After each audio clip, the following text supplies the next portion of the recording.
Matapos ang nakakalungkot na backstory sa kung paano nabuo ang Phantom Troop, ay ngayon na i-review na natin ang chapter 398 o ang episode 59 ng ating Dark Continent series. Ay sa wakas, masasaksihan na natin ang pagpapatuloy sa pag-infiltrate ni Nobunaga sa hideout ng Hailey, na kung saan ay matutunghayan din natin ang matinding pagkilos na gagawin nila para makapasok lamang sa sentro ng hideout. Kaya naman, this is Mr. Meken at huwag na natin patagalin pa. Let's go! Ang pamagat ng ating chapter ngayon ay search, at nagsimula eksena dito kina Nobunaga na kung saan ay sinabihan nila ang lalaki na katira sa room na pinasukan nila na dapat ay pasukin na raw nito ang pinto patungo sa bathroom ng room 1301. Natanong naman itong lalaki na after ba raw niyang mabuksan ang pintong to ay pwede na ba raw siyang bumalik sa kanyang room. Nasabi naman ni Finks na hindi, basta pumasok ka lang dyan. Nandun pa ni Finks na kung base raw sa kanilang narinig ay nasa loob daw ng room na yan ang matandang ini-interrogate sana noon ng Char at CEO Underboss. Pero kung wala na raw ngayon ang matanda dyan sa loob, ay hindi raw sila ligtas sa ngayon. Kaya sabi naman ni Nobunaga na so ibig mong sabihin dito na ang matandang yon ay may teleportation ability na kapangyarihan. Napaliwanag naman ni Finks na posibleng mapipilitan ka raw mateleport sa isang lugar kung nakapasok ka sa nasasakupan na meter radius ng double o clone ng matandang yon na biglang nawala na nakita natin sa nakaraang chapter, mga kaibigan. So posible na ang ability raw ng matanda ay magkaparehong trap at nagsisilbi ring lookout para sa mga kasamahan nito. Nasagot naman ni Nobunaga na parang mali raw si Finks sa analyzation niya dito, na ang isang teleportation ability ay isang ability raw na mula sa emitter, which is why incompatible daw ang teleportation ability sa isang conjurer, unless na lang kung ang user daw mismo ay nandoon daw sa room para ma-activate ang teleportation ability. At posible rin daw sa isang conjurer na magkaroon ng isang teleportation ability kung ang matandang in-interrogate noon ni Hinrig ay hindi isang double o clone lamang, sapagkat ang mga conjurers ay masuited daw kasi sa paggawa ng isang room na may complicated na mga rules. Pero kung ang pag-create naman ng room bilang conjurer na may teleportation ability pa ang room na yan, ay imposible raw talagang magawa. Kaya ang pinaka-valid daw na possible scenario o nangyayari dito ay ang matandang yon ay isa lang daw clone na lookout at ibang tao raw ang nag-set ng trap dito sa room 1301. Nasabi naman ni Finks na tumahimik ka, posibleng specialist ang dinideal natin dito. Nasagot naman ni Nobunaga na oo nga pala, si Raulo. Mga salitang nagpagalit naman kay Finks na sabing ano? Nasagot naman ni Nobunaga na ano? Na habang nag-aalitan sila ay sabi naman nitong tao na nakalock raw ang pinto sa side na ito. Nasabi naman ni Phaeton na i-unlock mo sa susunod kung magtatanong ka pa ng mga kabubohang tanong, eh gagawan ko talaga ng ikalawang butas ang puwet mo. Kasi ang pintong ito naman talaga, mga kaibigan, ang pinto patungong room 1301 kung ang isang tao ay dadaan mula sa hideout, which is itong lugar kung nasan ngayon sina Finks. Kung kaya't dapat na i-unlock lang daw nitong lalaki ang pinto at di nasabihin pa nito na nakalock ito. Kung kaya't nang binuksan na niya ito ay sabi niya rito na wala raw tao sa loob, na kung saan ay may kita ang toilet, mga kaibigan. At ang isa pang pinto dito ay nakalock rin pala, even though nakalock na rin ang unang pinto kanina. Nasabi naman itong lalaki na nakalock din ito, pero tama, i-unlock ko rin ito. Kaya sabi naman ni Finks na yan lang ang pinto na pwedeng daanan ng nasa room 1301 para makapunta dito sa hideout na kung nasan sila ngayon, na bakit nakalock din daw iyan. Nasabi naman ni Nobunaga na posibleng undouble o clone daw ng matandang yon ay ang siyang naglock sa magkaparehong pinto sabay umalis kaagad. Nasabi naman ni Phaeton na posible yan, pero bakit daw? Napaliwanag naman ni Finks na posibleng ginawa raw yan ng matanda para makapag-buy time daw both physically at mentally upang makapaghanda raw sila kung sakaling may papasok o mang-i-infiltrate sa kanilang room. Nasabi niya raw yan kasi from his point of view na may kaalaman na noong una pa patungkol sa ability ng matanda. Kasi kung dadaan daw sila sa main entrance ng room 1301 ay mag-a-assume naman daw talaga sila na posibleng may nagtatago sa bathroom, kaya ay panigurado mag-iingat daw sila kung papasok sila. Subalit ayon naman kay Phaeton na di ba ang pinto o entrance ng room 1301 ay trap, so kung papasok sila mula doon ay di na raw sila makapagsabi pa na siguro may nagtatago sa CR gaya sa sinabi ni Finks, kasi the moment na papasok sila sa entrance door ay mateteleport na raw sila kaagad. Pero ayon naman kay Nobunaga na ang pader daw ang pader ay ang siyang nakapag-buy time daw sa mga miyembro ng Hailey. Kasi kung ang kagaya raw nila ang gustong pumasok sa loob na alam na raw nila na may trap na nakaset sa entrance ng room 1301 ay sigurado na dadaan daw talaga sila sa kabilang room na kung saan ay doon nila sisirain ng pader na nakakonect sa room 1301 para makapasok sila. So itong pader ang nakakapag-buy time sa mga Hailey o sa matanda na yun mga kaibigan para makapaghanda. In which ay sabi naman ni Finks na posible raw talaga yan, pero base din dyan ay sabi naman ni Phaeton na kung ganon ay hindi pala matitrigger daw itong trap kung sa pader daw sila dadaan. Nasabi naman ni Finks na ganon din kung dadaan tayo mula dito sa bathroom papasok sa loob ng 1301. Kung kaya't pinapasok na nila itong lalaki sa loob mga kaibigan. At wala pa namang nangyari dito sa kanyang pagpasok. Nasabi naman ni Nobunaga kina Finks na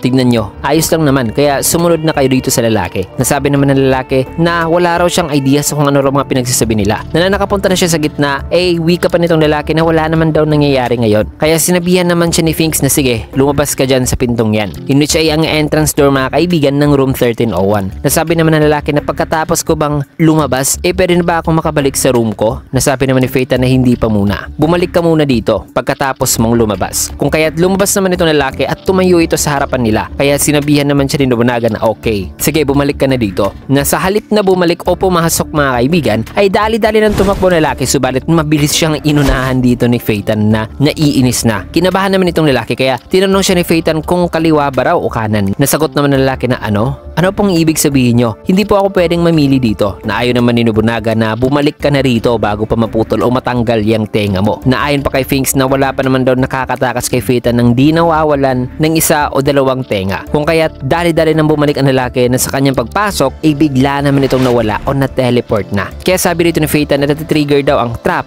kahit wala raw pala ang matandang sinabi ng mga underboss sa kanila. Kaya ayon dito kay Nobunaga na wala naman daw siyang nakikitang mga props na iniwan dito, so hindi raw pala ito isang klase ng barrier type na teleportation ability kundi isang landmine type daw. Ang barrier type mga kaibigan ay isang teleportation ability na kung saan ay gumagamit ang user ng isang non-infused na mga tools gaya na lang ng mga talisman, lubid o kahit anong pang makakapag-trigger sa ability. Ang effective range din daw nito ay nakakapag-cover ng mas malawak na area na may multiple din na traps ang pwedeng mailagay. Habang ang landmine naman ay ang pag-activate nito ay natitrigger sa isang specific na lokasyon na nilagyan ng ability na bagamat mas malakas ito kasi nade-teleport daw kaagad ang target once na nakaapak ito sa area na nilagyan ng ability, ay ang pwedeng lagyan daw na lugar ay limitado lamang at hindi raw gaanong kalawak ang nasasakupan ng area na itong landmine type mga kaibigan, di gaya ng barrier. Nasabi pa rito ni Finks na ang landmine ay mas malakas raw na klase ng teleportation type of ability, pero ang creator daw ng ability nito ay dapat daw na malapit lang daw dito sa entrance. Kaya posible na ang user ng ability ay malapit lang din daw sa area na kung saan natiteleport ang mga target. Sabi naman dito ni Nobunaga na ang tanging pwede raw nilang gawin ngayon ay mag-teleport din ng sadya, pero masasabi niya rin na posibleng kapag na-teleport na sila ay ang area na kung saan sila mateteleport ay punong-puno rin daw ng mga traps na kagaya nito. Kaya ayon pa kay Finks na una ay dapat nilang malaman ngayon kung ang trap ba na ito ay isang multiple use o single use lamang o kung nagre-reset ba raw ito pagkatapos ang isang matagumpay na pag-teleport. Kaya dapat ay maghintay daw sila ng tao na pupunta rito. Subalit pagkatapos ng eksenang yan ay may tao namang pinilit na pinapasok nila dito na sabi naman itong tao kay Phaeton na tumigil ka, na once na mahuli raw si Phaeton ng Char family ay lagot daw talaga ito. Subalit itinulak lang ni Phaeton na lalaki at sa pagpasok nito ay agaran din itong nawala. Kaya sabi naman ni Nobunaga na so multi-use daw ang ability. Nasabi naman ni Phaeton na agree ako sa sinabi ni Nobunaga na ang pinakamabilis daw na paraan para makapunta sa hideout ay ang pumasok na rin daw para ma-teleport. Kaya sabi naman ni Phaeton na pupunta na raw siya. Subalit nang papasok na sana si Phaeton ay bigla naman dumating si Wang. Nasabi rito ni Wang kay Phaeton na teka, si Hindrig ang underboss ng CU ay may proposal sa inyo. Nasabi naman ni Hindrig na posible nating mahanap ang home base ng Hailey. Na pwede naman daw si Phaeton na pumunta at mag-teleport, pero saka na lang daw gawin nila iyan kung maririnig muna nila ang kanyang sasabihin ngayon. Kaya ay nakinig muna sina Finks dito mga kaibigan. Nasabi naman ni Wang na pupuntahan daw muna o hahanapin daw niya ang dalawang taong sinususpetsahan nilang miyembro ng Hailey, na ang nakakita raw sa mga yon ay si Hindrig, pati na rin daw ang nakadiskubre sa lugar na ito. Kaya mapagkakatiwalaan daw talaga ni Nobunaga itong si Hindrig, na sabi naman ni Hindrig na una ay may gusto raw siyang linawin dito na hindi raw siya naparito para magsimula raw ng issue sa kanila, sapagkat ang pinaka-importante raw bagay ng mga mafia ay ang balanse, na ang balanseng yan ay balak daw kasing sirain ng Hailey. Kaya kung balak daw nitong Phantom Troop na durugin ng Hailey, ay kinagagalak daw niyang tumulong sa kanila. Nasabi naman ni Nobunaga na salamat sa offer mo pero pupunta na kami. Nasabi naman ni Finks na teka, hindi ko pa balak na pumasok, kaya tanong naman ni Phaeton na paano mo mahanap ang home base ng Hailey, in which ay sagot naman ni Hindrig na gamit raw ang homing device. Itatanim natin ito sa gagawin nating pain para mahanap ang home base nila. Na diba maganda raw na subukan muna nila ito?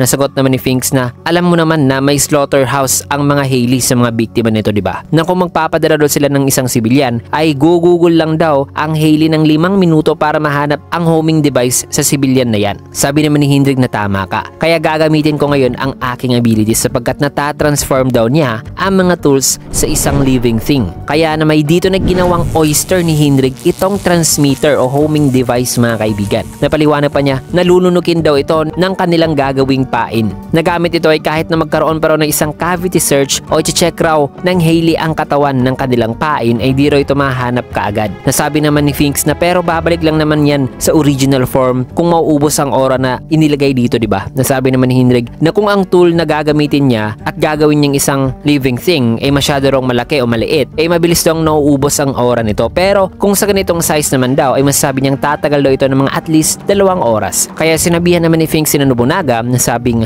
hindi na masama, isang hybrid na plano para sa mga nagbabalak na pupunta sa hideout. Kaya isa sa inyo rito, Nobunaga, ang dapat na lumunok sa oyster na ito. Na matapos sasabihan ni Finks ay lumayo naman si Nobunaga, na nasabi ni Nobunaga na isang shellfish, nagka-food poisoning daw siya nito noon. Na ngayon ay parang nasusukan na raw siya kahit tinitignan lang niya itong shellfish. Nasabi naman ni Phaeton na ayaw niya rang kainin ng mga pagkain na hinawakan na ng iba. At isa pa, nagsalita raw itong si Hindrig sa harapan o sa tapat mismo nitong shellfish o oyster. Kung kaya tumawa naman dito si Hindrig na sabing hindi ko naman ini-expect na pagkakatiwalaan daw talaga siya kagad nitong Phantom Troop, na may iniisip na raw kasi siyang gagawin nilang pain. At yan ay walang iba kundi siya raw o ang sarili niya. Sabay kinain at nilunok na niya ang oyster, mga kaibigan, ay kinagulat naman ni Finks. Matapos yan ay binigay na ni Hindrig ang receiver para ma-monitor na nila ang lokasyon ng homing device na nasa kanyang katawan. Na bagamat hindi raw ito nagpipinpoint sa specific na lokasyon, pero nakapagbigay daw ito ng general direction sa distance ng transmitter mula dito sa receiver. Na the more na mas nagiging malapit daw sila sa transmitter ay mas tumataas daw ang pitch ng sound ng receiver at mas bumibilis din daw ito. At ang kulay din ng bar na makikita nila rito ay mas nagiging kulay pula na raw. Na ganito raw ang appearance kung nasa 0 distance ang transmitter mula sa receiver. Ayon pa rito kay Hindrig na nakapag-receive din daw ito ng signal sa maximum radius ng 1 kilometro, pero di raw kabilang ang altitude o kung nasa baba o nasa taas ang lokasyon ng transmitter. Pero kung ang tunog ay nagsisignal daw na malapit lang ang transmitter pero ang direksyon na makikita nila dito ay unstable, ay ibig sabihin na ang transmitter ay nasa itaas nila o nasa ibaba. Kaya dagdag pa ni Hindrig na kung sakaling mapatay din daw siya at idadissect siya ng mga Hailey members, ay mabubulgar daw talaga eventually ang kanilang plano, which is ang pagtanim ng homing device sa kanyang katawan. Kaya gagawin niya ang kanyang makaya na siguraduhin daw niyang isave ang transmitter bago pa raw mangyari yan. Kaya ang ilang mga bagay ay papaubayan na lang daw niya rito kina Nobunaga. Matapos yan ay pumasok na si Hindrig at tuluyan na nga siyang nag-teleport. Nasabi naman ni Nobunaga na gusto niya raw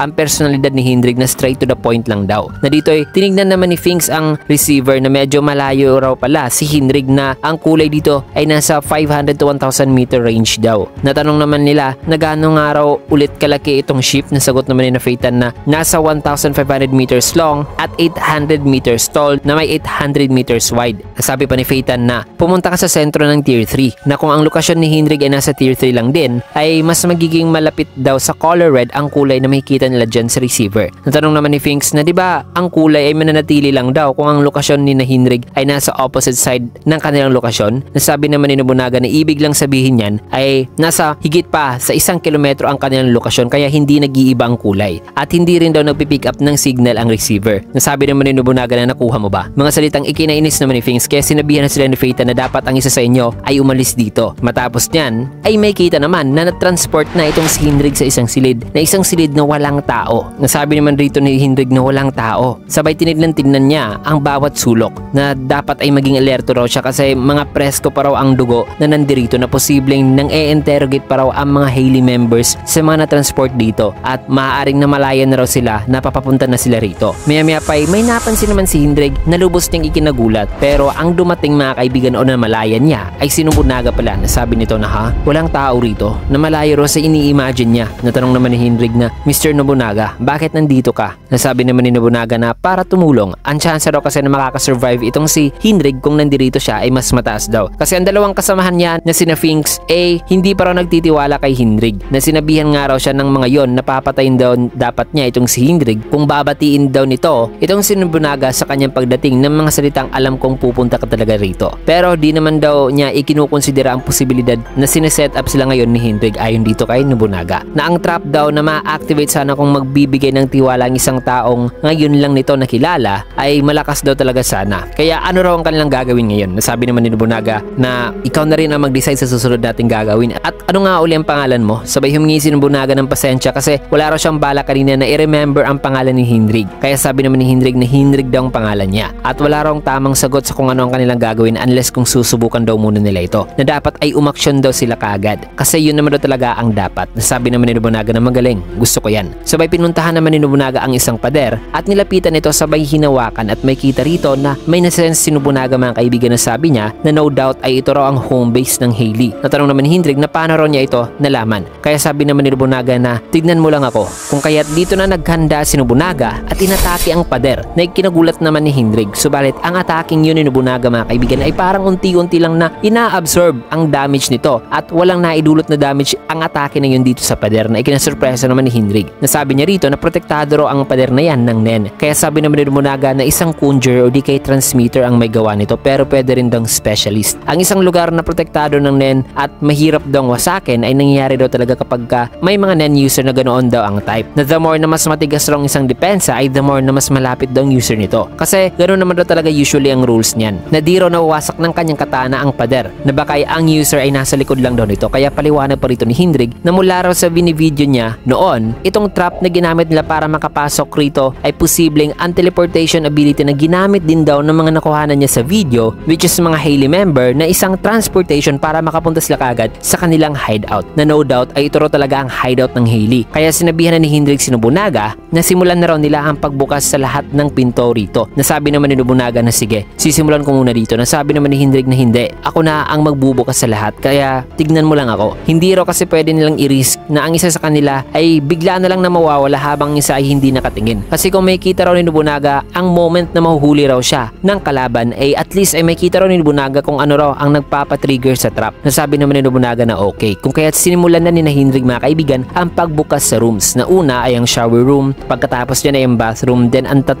toilets. Kaya napasabi sila na malaking pamilya daw palang nandito. Kaya sabi naman ni Nobunaga na kung maghihintay daw sila rito ay posibleng may darating daw talaga sa kalaunan na isang Hailey member na gagamit talaga ng isa sa mga CR dito. Nasabi naman ni Hindrig na mas okay raw na gumawa daw talaga sila ng action. Kasi sigurado naman daw siya na madedefend daw ni Nobunaga ang transmitter na nasa kanyang katawan kahit na mamatay pa raw siya. Nasabi naman ni Nobunaga na tawagin mo lang ako sa pangalang Nobunaga. Na di na raw kailangan ni Hindrig na maging formal pa raw sa kanya. Na matapos niyan ay binuksan na nga ni Hindrig mga kaibigan ang isa pang pinto. Na dito'y may naramdaman silang parang kakaiba sa room na ito mga kaibigan matapos mabuksan ni Hindrig ang pintong yan. So ano kaya ang susunod na mangyari matapos ang kanilang ginawang pagsisearch at pag-iimbestiga sa hideout ng Hailey? Tuluyan na nga ba nilang mahanap si Morena dito o may nakaantay palang panganib sa kanila? Well, malalaman natin yan sa susunod na chapter kasi dito mo natin tatapusin ang video sa last panel na ito. Kaya na may kung gusto nyo yung video, can get a like, comment, subscribe, and follow na rin sa bago nating FB page for more videos and updates. Ayan, maraming salamat and see you guys again on my next video.